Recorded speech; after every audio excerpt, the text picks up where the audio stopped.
என்னது gold coin ஃப்ரீயா?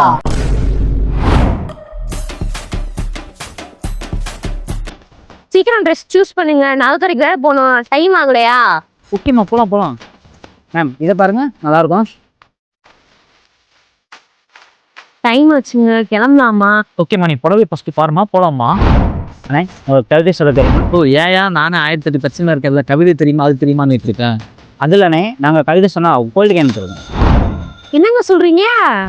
ஆமாங்க, வர February 14 காதல் தினத்தை முன்னிட்டு 1000 ரூபாய்க்கு மேலே பர்ச்சேஸ் பண்ணும்போது கோல்டு கேன் ஃப்ரீயாக தான். அது எப்படி 1000 ரூபாய்க்கு மேலே பர்ச்சேஸ் பண்ண எல்லாத்தையுமே கோல்டு காயின் கொடுத்துருவீங்களா? எல்லாருக்கும் இல்லைங்க. நேற்று நான் ஒரு வீடியோ போட்டிருந்தோம். அந்த வீடியோ கீழே யார் அழகான கவிதை எழுதி போட்டிருக்காங்களோ அதில் ஒன்று சூஸ் பண்ணி யாருக்கு பெஸ்ட்டாக இருக்கோ அவங்களுக்கு கோல்டு கேன் தருவோம். அது எப்போ தருவீங்க? அதுக்கு முதல்ல நம்ம இன்ஸ்டா ஐடியா ஃபாலோ பண்ணியிருக்கோம். இந்த 10ஆம் தேதியிலேருந்து 14ஆம் தேதி வரைக்கும் பர்ச்சேஸ் பண்ணுறவங்க, நான் முதல்ல ஒரு வீடியோ சொன்னேன்ல, அந்த வீடியோவில் யார் கமெண்ட் பண்ணுறாங்களோ அதுலேருந்து சூஸ் பண்ணி ஒருத்தவங்களுக்கு கோல்டு காயின் தருவோம்.